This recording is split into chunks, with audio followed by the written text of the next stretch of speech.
Morning, good afternoon, and good evening.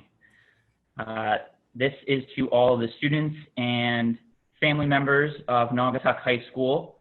The counseling department has put together a virtual college information night. This will take place,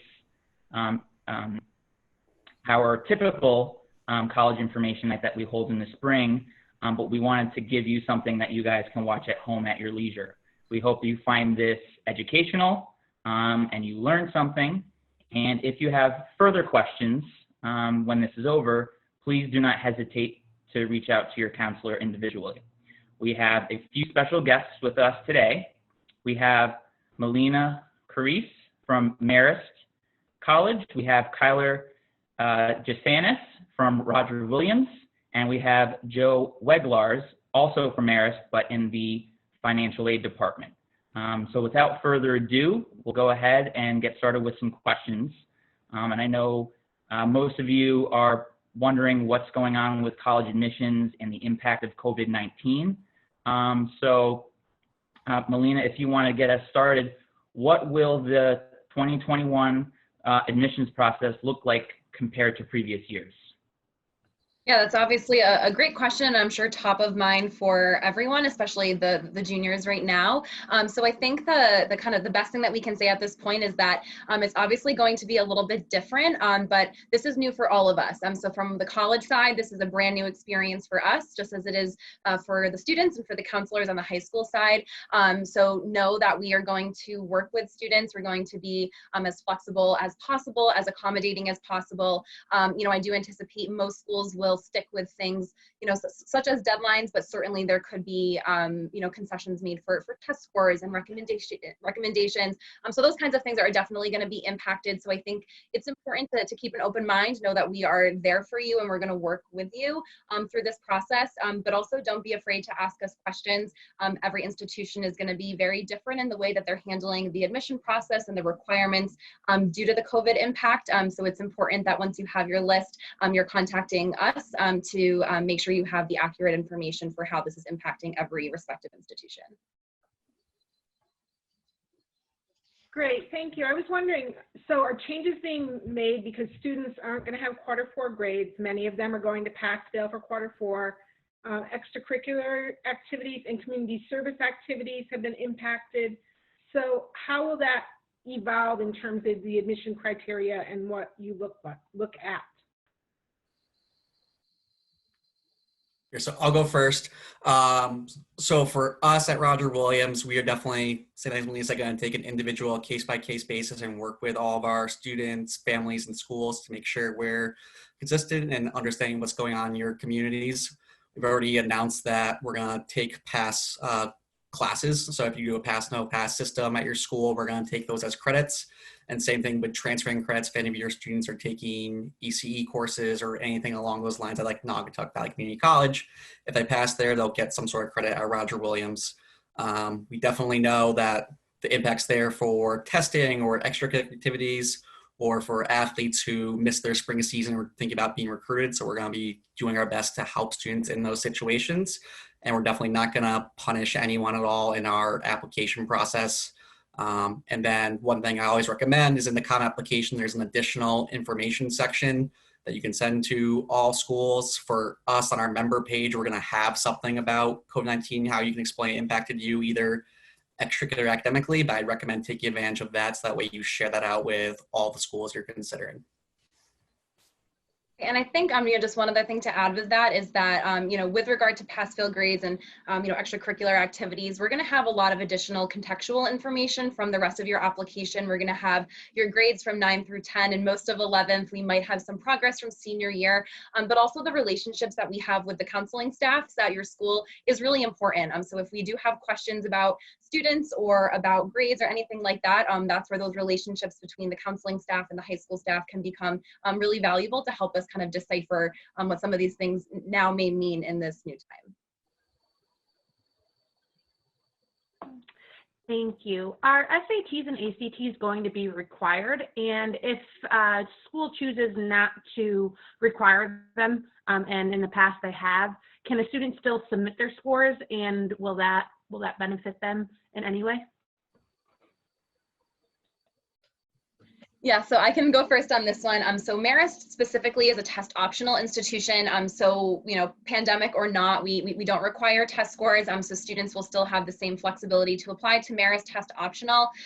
For schools that do require test scores, kind of similar advice, I would recommend contacting those schools directly to see what their policies are going to be. I've been on additional programs with other institutions that are going to waive the requirement for this year, other schools that will accept later test scores than their usual deadlines for submission. So every school, again, is going to be a little bit individual in how they're going to handle those situations. So I would recommend contacting the admission departments at those schools directly. I completely agree with that. We're also a test optional school. I would just add on to reach out to all of your schools, even if they are test optional, to ask if there's any benefit to submitting test scores, because sometimes you're exempt from certain majors or scholarships or programs if you don't, or there's extra essays to do. So it's just good to have that context in so you know test optional is not always the same at each individual school. Thank you. So I know that you guys just both spoke about your school being test optional, but because juniors aren't having the opportunity to take their SATs and they're going to be taking them in the fall, has there been any talk about extending deadlines for early action or early decision? So those are conversations that we personally have had at Marist at this time, but again, that's going to be very individualized to the different institutions. So similar advice, I would recommend checking with the schools to see if that is going to be an exception that will be made. I would imagine that some schools may potentially go that route. Some will stick with their usual deadlines. So I would, again, just recommend checking with those schools. Agree. There's just so much uncertainty. It's tough. For us, we're an early action school with a November 15th deadline. So historically, students who took either the SAT or ACT in October were still able to get those scores in time for their application. And even then, we're a rolling admission school. So if they got it in a week after November 15th, they still wouldn't have to wait too much longer to hear. But each school is going to be handling it differently. So general advice, just keep checking in with each school you're thinking about is really helpful. Okay, because of what's going on now, will you be taking into account more of an applicant's senior year grades along with previous year grades as opposed to the grades now? So we're still going to be evaluating how we want to handle our fall admission process just with the pass, no pass grades. But the fact that we have all freshmen, all of sophomore, and at least half of junior year on the traditional grading scale, knowing this context is plenty for us. And if we ever did need more than, say, first course senior grades, we would work with students and do what's called deferring them until we can get their mid-semester grades if it was needed. It's not going to be common, but we're not going to punish a student by prematurely not giving them a decision without enough context. So if we need senior grades, we will work with your schools and yourselves to get them. All right. In what ways can students demonstrate interest without visiting campus? Obviously, a lot of campuses are closed, so how are you guys adapting to that aspect of the admissions process? Yeah, so obviously I think, for a lot of schools, many schools will track demonstrated interest. Marist is one of those institutions, so students, of course, want to still find ways to show that interest. So obviously visiting campus is, of course, the best way to really get a sense of whether or not a school is a great fit for you, but we understand that's obviously not a reasonable option for students at this time. So there's plenty of ways that students can continue to demonstrate interest. A lot of us, I know Roger Williams is also offering a lot of virtual programming this summer, sessions, panels, different special topic sessions. So there's typically a lot of options for students. When you're registering for these sessions, we are capturing that information. So we are able to track that level of interest that you're showing in our respective schools, despite being in a virtual format. Marist is also a school that will track email contact with students, phone conversations. So those are things as well. If students have questions, I have already this spring had several one-on-one video calls with students almost in lieu of an in-person meeting or a spring college fair or high school visit. So those opportunities are available, and the colleges want to speak with you. So definitely, if you are looking for ways to engage with the schools you're interested in, reach out to us, and we will definitely be able to work with you to find those opportunities. Can I just interject something here? So do you know what the plan is yet for whether or not admissions reps will be coming out to visit the high schools in the fall semester? So for us, we are at the moment planning to be doing traditional visits in the fall, but we're going to have to work with each individual school district because some school districts are going to allow that, where some won't. But we're definitely planning on traveling traditionally as of this time. We're hoping to open campus up to limited visitors sometime in mid-June in accordance with Rhode Island's requirements. But we're definitely planning on doing high school visits and college fairs in the fall as best we can. So we generally have our students sign up through Naviance. I don't know if you guys use the rep visits on Naviance, but maybe that's something that hopefully the admissions rep will still do. And even if we can't do the in-person, then we could do something like this with students. Would that be a reasonable expectation? Absolutely. I've already done a number of those with other schools in Connecticut for the spring. And so we 1000% could set up virtual visits like in this exact format to meet with students and answer all their questions.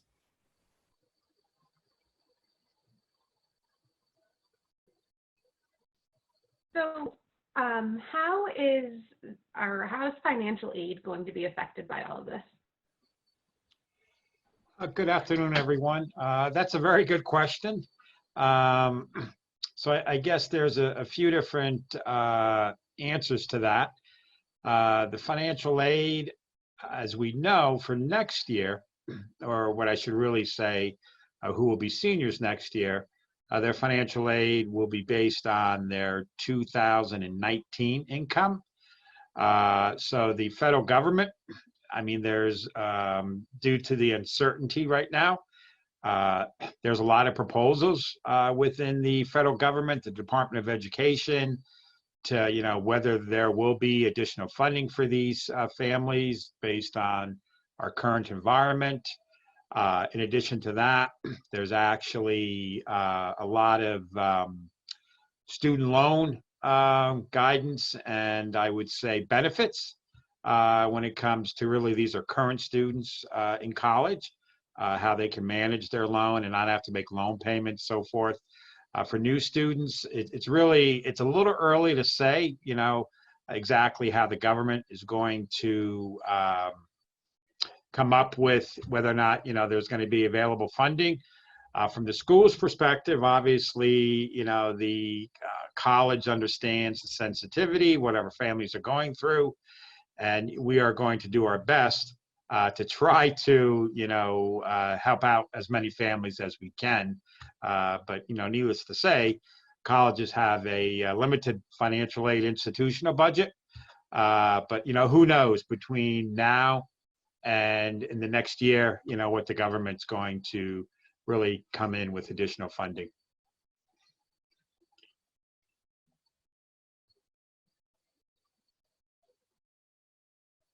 Okay, we're going to transition to some more general questions about the college search and application process. Let's start with how do colleges evaluate grades? What about weighted versus unweighted grades? So for us, we really take applications on a case-by-case basis and review within the context of your high school. So I'm personally what's called a territory manager for Naugatuck High School. So I review all the applications from your school, so I know all the opportunities you have there. And I would say that one of the things about reading transcripts, that's a lot more of an art than you think it would be. I think it's a lot of science, but in a lot of cases, there is a lot of art to it, seeing if students are getting better throughout their 4 years, improving their grades. If there's someone who's interested in business, are they good in math? Are they good in their public speaking, writing, communications? That looks better than someone who's planning to engineering, for example. We're going to look at your science grade. So there really is a lot of nuance to it, making sure that you can be successful in the program that you want to apply for. That's really all as an admission office we're trying to do. We want to make sure you're set up for success and that you can come onto our campus and do really well. But that's how I would say we look at it. We do take strength of curriculum into account. So we'll look at the fact that you're in your honors courses or AP or ECE or any class taking at Naugatuck or any other community college near you, the levels of get to, et cetera. We take a really deep dive into your curriculum. So the way GPA. Yeah, and just to add one brief thing to that, but Marist is very similar, and some institutions will recalculate your GPA. Marist is one of those schools, so whether or not you are provided a weighted or an unweighted on your transcript, we have our own way of evaluating that GPA. So you are more than welcome to ask the respective institutions you're interested in, and we can certainly share that information with you. And just like Kyler said, your transcript is really telling us a story. You know, another thing we'll look at would be grade trends. You know, for students who have had a significant upward grade trend and are really performing well at, you know, end of junior year into senior year, you know, and we can see that, you know, significant progress. That's something that's very positive in review and really tells us that you were able to overcome, you know, maybe a tough transition or something that maybe happened in your life early on in high school. So that's important to know as well. Just like Kyler said, we are reviewing it within the context of everything at your school, but also within the context of everything else on your application as well. Yeah, you answered most of these questions, but how important are honors, AP, IB, college level courses? How many should a student take? And what if a school doesn't offer many of those? So I'll start with this one. So they definitely are important to us because strength of curriculum is just as big an indicator of success on our campus as grades. And that question of how many should student take is always tough to answer generally. The best piece of advice I can give is take as many as you feel comfortable and confident you can take and be successful in without taxing yourself and stressing yourself out too much, because we don't want you to be stressed and have that issue. We want you to be happy and successful. We'd rather see A's in college prep courses and have you be involved than floundering in AP or honors courses. So you just have to work with your counselor and yourselves to find the right level of challenge for you. Because it's definitely important to challenge yourself, but we want you first and foremost to be successful and healthy.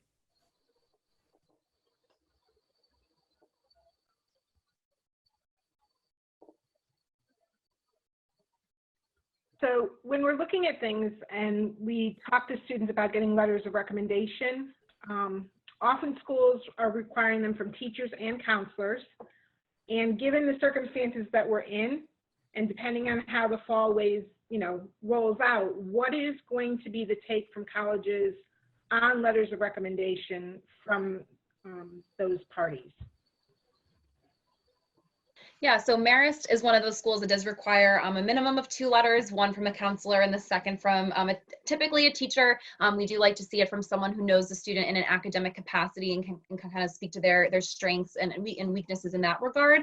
But I would say overall at Marist, you know, if we receive letters of recommendation from a mentor or another adult figure in that student's life, maybe an employer or someone who oversaw them at a volunteer opportunity, those are just as valuable, because although it may not speak to the academic piece of that student's application, is going to speak to their character and what that student's going to bring to our campus. So I would say, similar to all of these other pieces, we understand that letters of recommendation may also be a bit of a challenge if we are in a remote setting.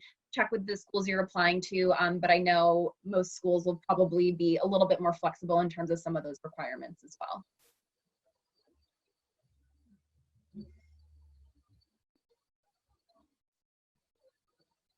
So what kind of activities should students be getting involved with? What do colleges like to see students involved with? So that's a great question. It's always, again, that's the individual question. We really like to see students get involved in things that they like. You can usually tell if students are getting involved in things because they're trying to boost their resume as opposed to something they're passionate about, either in the way they're talking about it or how long they're involved in it.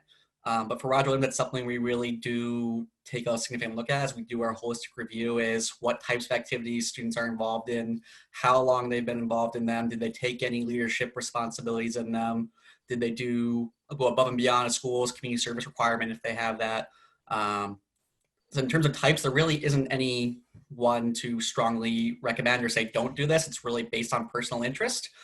We do note ones, for example, if you're interested in going for a business degree, if you're in some sort of program that has a business class, or you're a treasurer of a club or things like that, or if you're interested in going our pre-law track, like a legal studies or a mock trial program. So that can help, but it's definitely not require. We want you to be in things you like and are passionate about.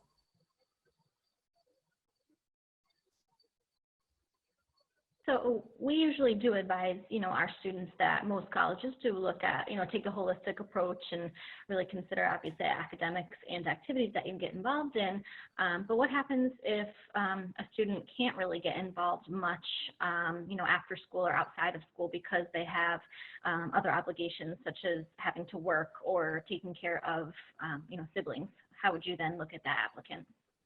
Yeah, so we would absolutely not hold that against the student in any way. As part of the application review, as Kyler said, we are doing a holistic review and taking a look at the student's situation. And if they have those responsibilities in the home, which many applications that have come across my computer do, that is perfectly understandable that they might not have the chance to join 3 clubs and play 2 sports, but also volunteer on the weekend. So we understand that every student's situation is going to be very different, and we don't compare student to student in that sense. We review every student in their own standing within the context of their own life and their own application. So we would not hold that negatively against a student.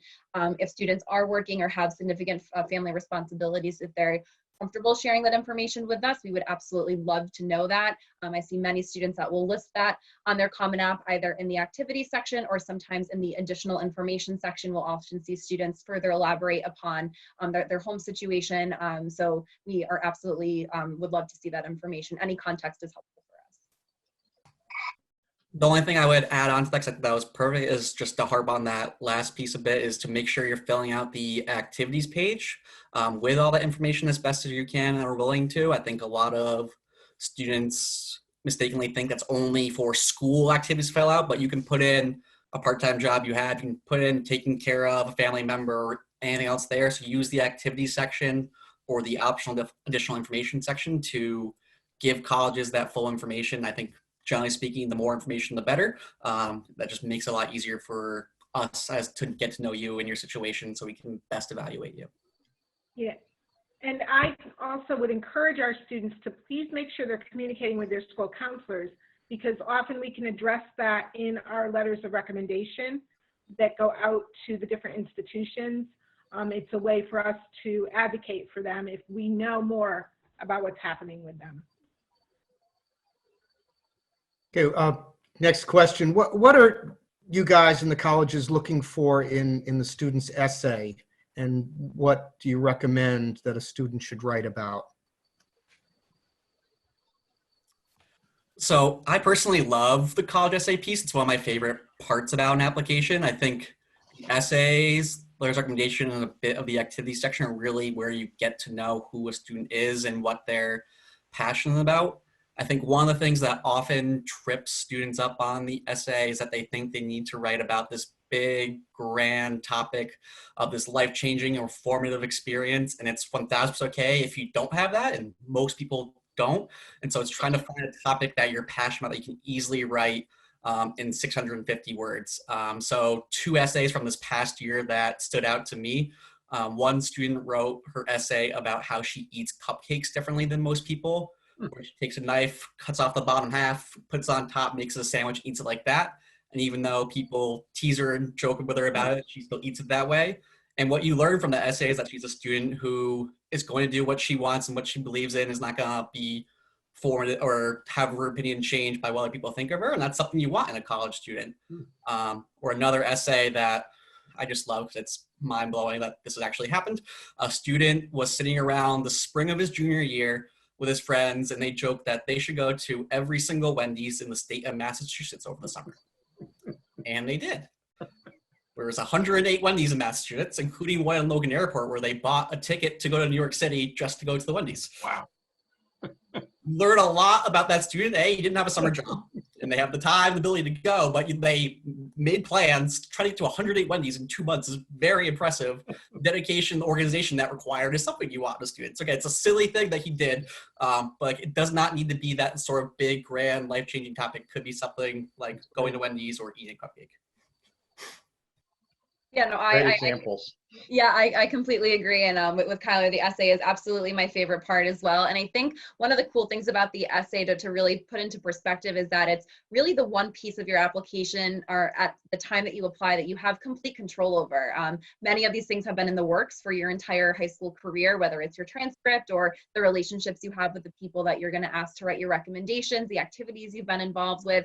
So there's many things that are already in place and really can't changed, but the essay is something that is really personal and something that is going to be specific to this moment. So I think, just like Kyler said, we're looking to get to know you, and in whatever way that is, we want you to be your authentic, genuine self, but also produce a piece of work that is, of course, well written and grammatically correct as well. I really enjoyed your answers to that question. I think the essay is super important. But what about the supplemental essay? How much time should students be putting into that, and do you view it as less important than traditional? Yeah, so every school is going to be slightly different in terms of their supplemental essay requirements. Some schools have full-blown additional essays that you're required to submit. Some schools like Marist have an optional, why are you interested in Marist type question. So for us, that is another way that students can demonstrate interest is through that supplemental question. So when we are reading a student's application, again, in that holistic sense, that why Marist question really tells us how much research has the student done, how much interest is really there.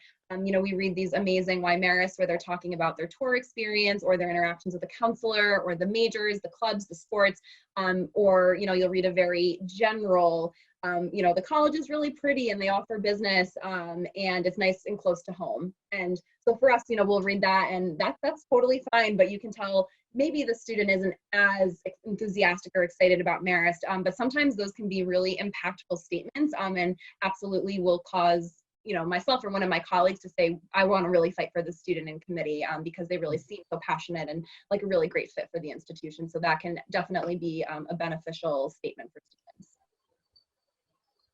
I 1000% agree with everything you just said, and also supplemental essays for separate applications, whether it's for scholarships or honors programs or things like that, are also very, very important. And like for our honors program, the essay is one of the biggest pieces. So just if you're going to have additional essays, make sure you're doing those as detailed as you are your traditional Common App essay. And if I could also just add one other quick thing to this. So with the Common App, as we just talked about, the regular Common App essay, that is sent to every school that you apply to through the Common App.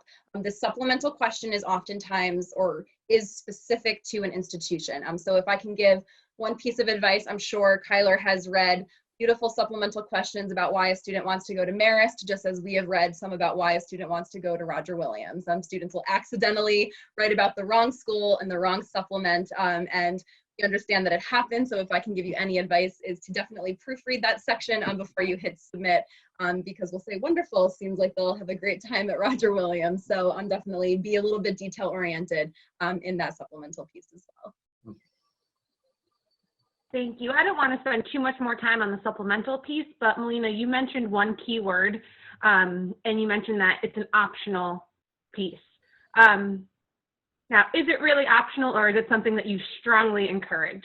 So I think most of the counseling staff on here would agree that nothing is optional on a college application. So we would highly recommend, if you have optional questions on applications for any of the schools that you are applying to, that you do fill them out.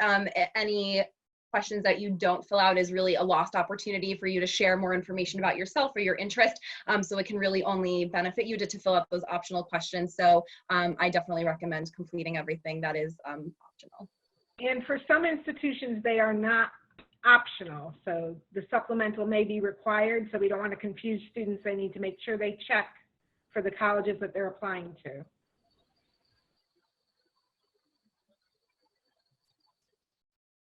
Right, so moving away a little bit from the essays and the application process, how are merit-based scholarships evaluated and awarded?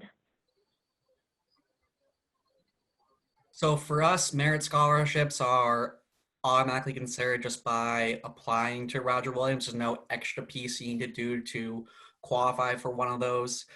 So our merit scholarships are based around your grades, the regular curriculum, your extracurricular activity involvement, and if you choose to submit them test scores.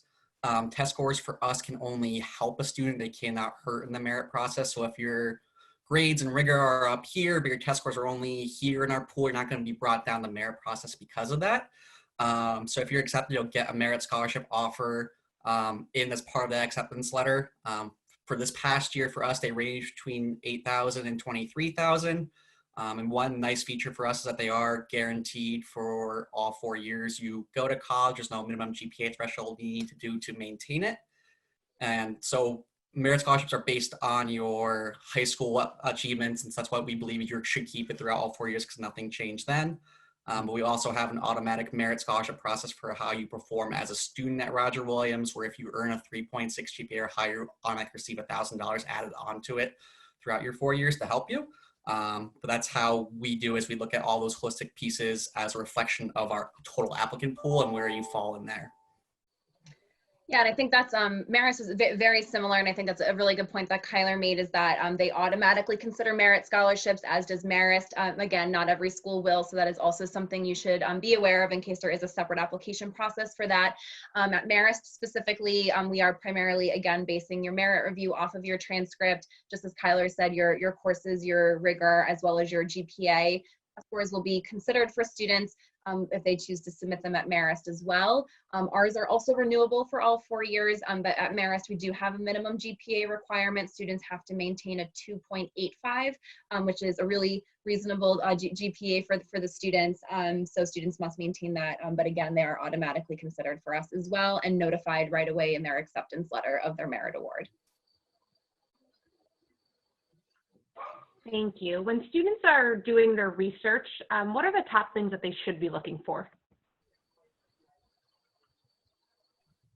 So there's a lot of different things, I think. So I think, some of the things that students should be looking for, would be, and it's obviously helpful to be able to visit schools to kind of get a sense of what type of a campus community you might be looking for. But I think important factors to consider are the size of the school, student body, class sizes. I know for me, I really wanted smaller class sizes and more of like a small to medium-sized student body. I had really good friends who wanted, a really large institution and didn't mind the lecture halls. So I think, trying to do a little bit of research to figure out what type of classroom environment is going to be available at those schools is going to be important. That's going to be a big piece of your college experience.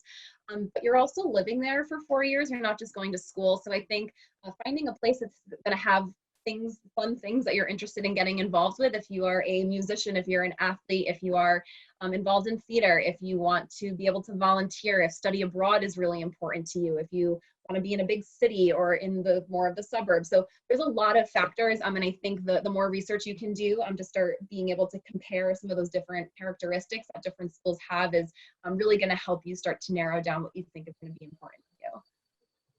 Yeah, absolutely. It's definitely a very individual process. The one thing I always encourage is to keep checking in with yourself every few months, because some things a couple months ago you thought was important, you needed in a school as a must-have, might become a nice-to-have at that point.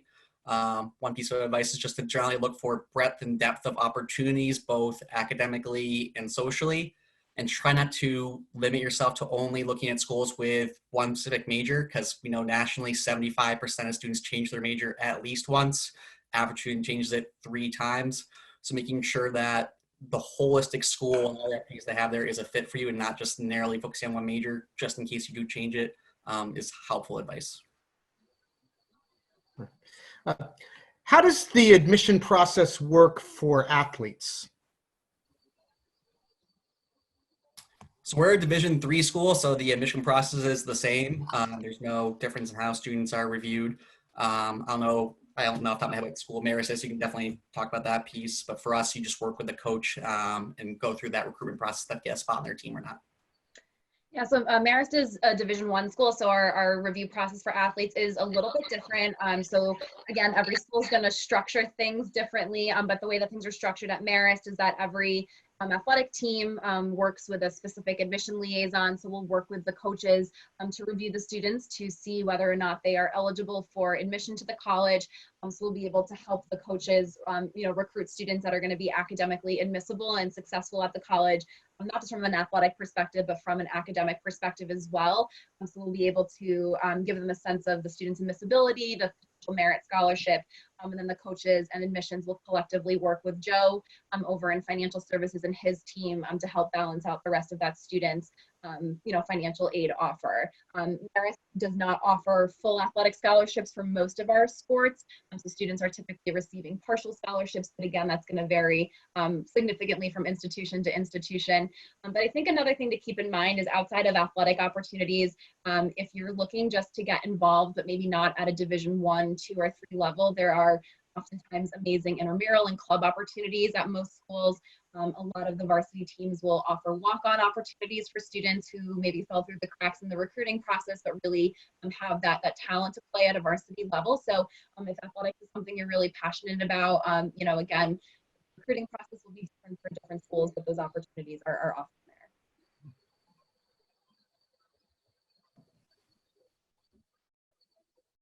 You talked a little bit about demonstrated interest before, but would you explain to families what that is, why that's important, and how students can show interest in a college? So what demonstrated interest is, at least for us, is some form of check-in with a college, whether that's talking to myself at a college fair or giving us a call or sending us an email, going on a physical campus tour or a virtual tour, checking in on the website, things like that, just showing that you have interest in a school. And the reason it's important is, like I said earlier, we're looking to see if students can be successful on our campus, what we're looking for in the application process. And going to a school that you are really like and are passionate about is going to help you be successful. And so just having that piece can help you separate yourself in the applicant pool. And like I said, we track it in numbers of ways, just from emailing me, calling me, visiting the website. When I go to your high school in the fall, come to meeting with me there, things like that. That's what we're looking for. That's what we mean by demonstrate interest.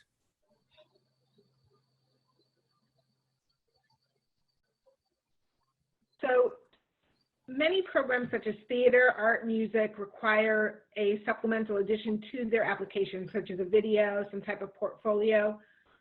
How are those evaluated? Is it department-based? And how are students to know if they need to submit those kinds of materials? So for us, we have a couple different majors that require either portfolios or auditions, and they're listed on our website, but also once they fill an application, they'll get a status page that they can log into and see any materials that are missing, from test scores to recommendation letters to transcripts to a portfolio. So for us, architecture, visual arts, and dance are the 3 main ones that require either portfolio or audition. Auditions for dance are held like 3 times a month from November through February, so you need to sign up to come to campus for one of those. Portfolios are done through a website called Slide Room, but they're just additional materials. So if you have a major or majors you're thinking about, I definitely recommend checking with each college to see if they have any recommended additional items. You'll be notified of that in the application process if you're missing anything. I certainly echo that. At Marist, we require portfolios for fashion design and studio art, and we have some special program scholarships for music and theater that require an audition. But again, just as Kyler said, you should check with the institution what's required. Another thing at Marist, we do accept pretty much any additional supplemental materials students want to submit, as many institutions will. So for students who are, maybe a really talented artist or a photographer or singer, but maybe not applying into any majors like that, but it's really an important piece of who they are and they want to share it with the committee. We accept additional materials like that all the time. So if there's something like that you definitely want to share with us, you can also feel free to reach out to see if we do accept and or review those materials. I just have a follow-up question to that. And due to the COVID-19 pandemic, if you need something like an audition or something, are those being handled the same way that they traditionally have, or are you doing, again, like a virtual thing, or can students submit videos, anything like that? So we've always had a visual or a video process. I know we will absolutely extend that to this fall for next year's applicants that they can submit videos as part of their audition if they either are uncomfortable or unable to come to campus for their visits. I definitely think it's always really helpful, especially for our dance one. Part of the audition is they take one of our dance classes. So they work with current Roger Williams students and get a feel for what the class setup is and if they can be successful here. So it's both an audition for them to be admitted, but also an opportunity for them to get to know the community and see if it's what they want. So if at all possible, if the schools offer those, I'd recommend going to campus. Just it's good reason to visit and get a feel for the campus, but also get a feel for that individual department. Okay, great, thanks. So we're going to move to the financial aid portion of our information night. So Joe, thank you for being patient and waiting through all that admission stuff. But we do have some financial aid specific questions. So Great. how should students and families address the need for more financial aid if their economic situation has changed? Generally speaking, the first step with that question would be to make sure the families have completed the FAFSA.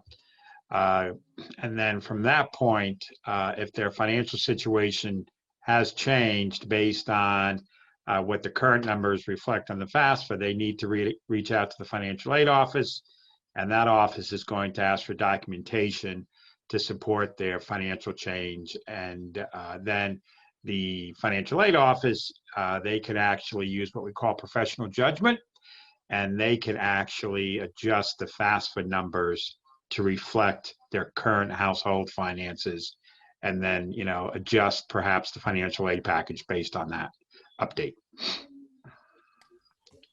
Just to add on to that, for Roger Williams specifically, we have a special circumstance appeal process where things like change in income due to a job loss, or if you have children in a private school that costs a lot of money, or medical bills, you said that we can adjust the financial aid process there. We will take a second look at merit scholarships, any need-based aid based on those forms. And so I just encourage reaching out to schools, and if you have anything different from your 2019 taxes next year, to reach out and share that. So following up on that, we often hear the term FAFSA, and then sometimes some institutions require the CFS profile. Joe, could you explain to us what the difference is between? Sure.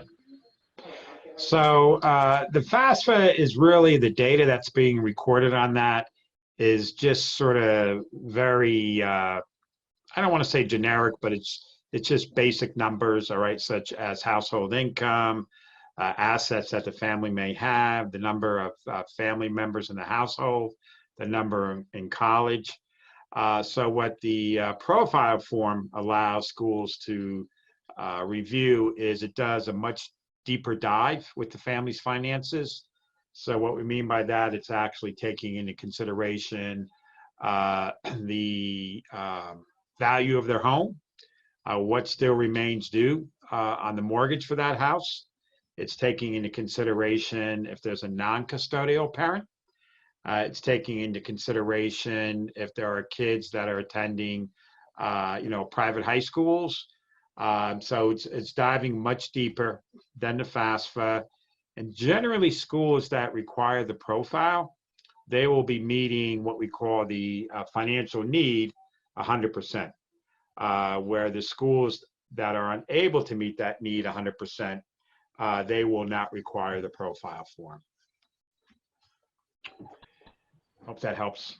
Yeah, so just to clarify for people, we know the FAFSA is a free application for federal student aid.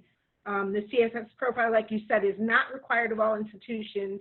So students need to make sure they check the financial aid requirements at the institutions they're applying to, and there could potentially be a fee for them for the CFS profile, but there is no fee for FAFSA. Yes, that is correct. Yep.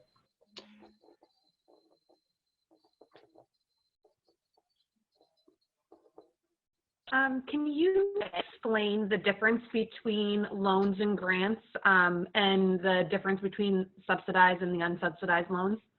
Sure. So grants is what you want. Okay, that's free money. Believe it or not, though, families don't always realize that. They'll say, like, the Pell Grant, do I have to pay that back? All right, so no. So grants are really, they come into two categories. And families, they'll get a little confused on this too, is we have the academic scholarship, where at Marist, we do not require a family to fill out a FAFSA to determine whether or not they're going to be eligible for an academic scholarship. And I think that's pretty much true in the industry. So the other type of grant is what we call a need-based grant. And that grant is determined based on the FAFSA. And if the school requires the profile, they'll take that into consideration too. And then that grant, once again, is not due back. The loans, the standard student federal loan will be allocated based on family need. So for example, a freshman, they can receive $5,500 total from that fund. And out of that $5,500, I'm going to give you the best case scenario. $3,500 of that loan will be what we call subsidized. And that means the interest while the student is in school is being absorbed by the federal government, which is great. The remaining $2,000 out of that $5,500 would be unsubsidized, and the interest that's accruing while they're in school will be the responsibility of the student. So obviously subsidized is what you want, but like I said, the best case scenario out of that $5,500 would be $3,500 sub and $2,000 unsub. So some families may get none of that and their whole loan is unsubsidized. So that $5,500, they'll get the loan, but they're going to be required for the interest while they're in school. The good news, if there's any good news when we talk about loans, is I just saw that the interest rate in those loans are really going to come down, all right? And that's effective July 1st. So I would say it's actually right now, it's a little over 4%. I think if I read this correctly, it's going to go in the 2 to 2.5% range, all right? So, and that would also hold true for what we call the Parent Plus loan. That interest rate's really coming down too. And just so our families know that we usually do a special event that revolves directly around financial aid. And so hopefully we'll be able to provide that for them during the next school year when they'll be looking at this process. We do have something scheduled for, I think it's either the end of September or beginning of October right now. So that will be pending, you know, what's going on. Yeah, and if you don't have a financial aid representative in mind, I'd be more than willing to assist with that event. Great, thank you. You're welcome. Can you talk a little bit about work study and what that is and how that would benefit a student? Sure. Work study creates a lot of dialogue with the families.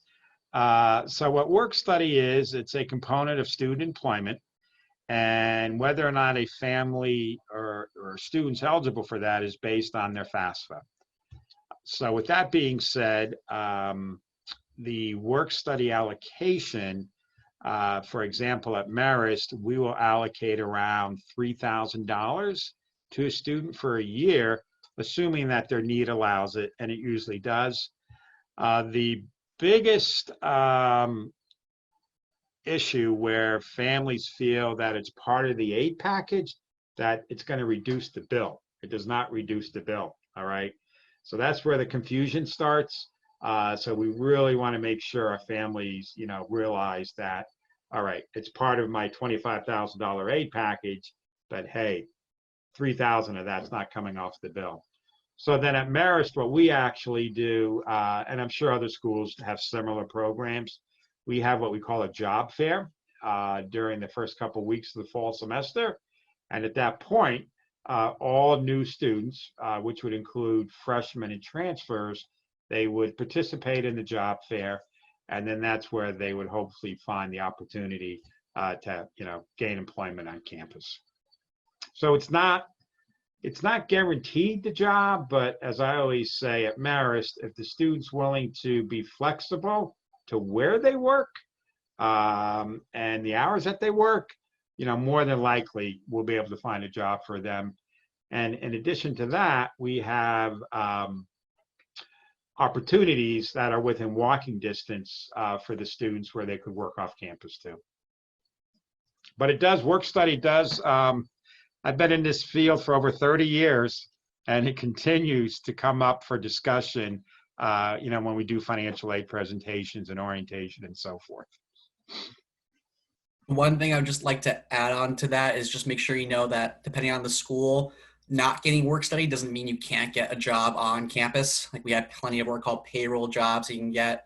And Roger Williams also has its own version of college funded work study that we give to financial aid letters, not beyond the federal one. But just know that just because you don't get work study doesn't mean you can't get a job on campus. Most places. And that holds true for Marist too. What other opportunities are there for aid? The opportunities for aid. So there's a lot of pieces to that answer. So as I said, you have your need-based grant, you have your scholarships, you actually have the federal government loan program. Some of the states have their own New York State program. There's some very good scholarship searches out there where students are able to participate in those searches. The one thing we do want to make sure our families are very careful with, two things. One is, somebody actually on the panel said, well, the FAFSA is free. Yes, that is correct. But there are some scams out there where they want you to pay to fill out the FAFSA. Stay away from that. All right. And then the same thing with scholarship links. If they are looking for you to pay to get into that link, stay away from that. So basically, financial aid is broken down into what we call gift aid, which is all our grant money, and then what we call self-help aid, which is our loan money and our work study. And then based on those two groups, we would dive deeper into each program. But, there is, every year at Marist, we're very fortunate, which I'm sure is true with a lot of schools, to have endowed scholarships. And our endowed scholarships are more geared toward returning students. So we really encourage our families. Perhaps they're not eligible for that endowed scholarship their freshman year, but as a returning student, they will be. And the curveball here is, some of the endowed scholarships, the donor, they want the credentials for that student to be very unique. All right. So perhaps a chemistry major from Albany, from a certain high school. And that's not always easy to find. So we do, unfortunately, we do have scholarships that go unused, not a lot, based on, criteria selection. So we really encourage our families to really look into those endowed scholarships, because we really don't want to make any, go unawarded from year to year. And one piece I would just add on to that, at least for Roger Williams, some of those deadlines are a lot earlier than families and students think about, especially for their freshman year. Like, some of our deadlines for those scholarships are October 1st, so like just a month into your freshman year. And so I just recommend wherever school you go to, ask what some of their deadlines are and go to their financial aid office. Like, for us, we have a giant book of all of our endowed scholarships. You can flip through all the criteria and stuff like that, and they'll walk you through it. But just note that some of those scholarships or grants have deadlines to keep track of. Thank you. I think we're done with the majority of the questions we had, but I would like, can each of you just put out, like, what do you think, if you were to tell a student what's the most important thing they should be doing right now to prepare themselves for this application process, what would you say that is? So I would say, obviously at this point, it's such a different time. I think the two biggest things or pieces of advice I could give to students right now is to try to enjoy this as much as you can. You only get to most students only go through this college search process one time. So this is a great opportunity for you to really start to learn more about yourself, more about what you're really interested in. I think this is a great opportunity with all the time at home we have to really dive into that research, look up different schools, join virtual programs, and start to kind of figure out, what types of schools you might be interested in. So when things do hopefully open back up in the next couple of months, you'll be ready to go with your list and your questions, and really to kind of start to dive into that process head first. The other piece of advice, or the other thing that you can start doing now would be to start working on your college essay. I know it seems early, but this is an important piece of writing, and it's never too early to start. So that way, when you do head back to school in the fall, you have a really solid draft in place to be able to bring to your counselors or your teachers to be able to start to, get that as perfect as possible before you submit it to us in the fall. I think that was absolutely perfect. I think one thing is that the college process can be very stressful and overwhelming at times, but it can also be a ton of fun just getting to know more about yourself and schools and find your perfect fit. Like we talked about earlier, demonstrated interest is key. So just by going on a school's website and looking more information is something you can do now. One piece of advice I always like to give is as you do more research and start to expand your lists and look at the schools, they're all going to start to blend together. So as you start doing research, find a way that works for you to document the differences. Like one thing, if you're doing a virtual tour or if you get to the point where you're able to go to a campus and do a tour there, one thing I always recommend is as you're in the car back or just after you get off the virtual tour, take your phone out, start recording, and just word ramble about all the things you liked about the campus, the things you didn't. Are there any deadlines for applications cost you to keep track of? Is there any further research you need to do on a major or a team or anything like that? And so that way, weeks, months later, you can go back and look at that video and see point in time how you felt about a school and anything you can do further. And at least for me as a visual person, those videos always helped. So that's one thing I recommend is just find some sort of way to help you keep track of the differences between schools to make it easier for you when you start applying in the fall. And then once you get all your acceptances and start figuring out where you want to go from there.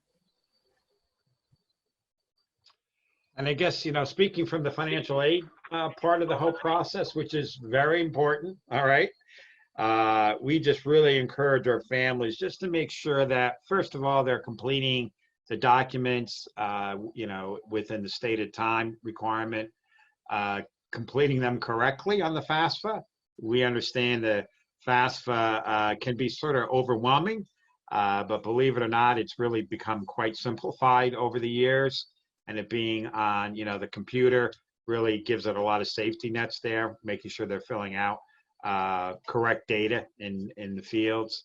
And then just really staying engaged with the financial aid website of the schools that they're looking at, just to make sure, that they're actually doing what they need to be doing within that stated time period. And I also want to say, personally, when we have a student who actually reaches out to us, to the Student Financial Services Office directly, independently of their parents, all right, which, that reason could be a good reason or an unfortunate reason. We really feel that student's taking the responsibility, all right, to try to make sure that they're going to be able to finance their education at Marist. And that really means a lot to the staff in SFS. So, with that being said, making sure we realize that our families, we're dealing with their two biggest assets. One are their kids, and number two is their money. So we respect that and the sensitivity of it. So we work very hard at making sure that we deliver what is a complex process as simple as possible. We're very proud to say at Marist that we've just started what we say is a student loan center, which also includes some financial literacy components when the students are on campus, just getting them prepared, all right, for the real world upon graduation. But our loan center, we really encourage our families, students, to come in, chat with us, just to make sure, that they understand that there's a lot of pieces to the student loan industry, and they understand paying it back, what we mean by a forbearance. Consolidation is a very big word. Consolidation is not always the right fit for every student. So we really just, we do our best to educate our students and families on the whole industry. There was a lot of great information that was shared during our virtual college information night. But the NHS Counseling Department would like to thank Marist College and Roger Williams University for participating. in today's event.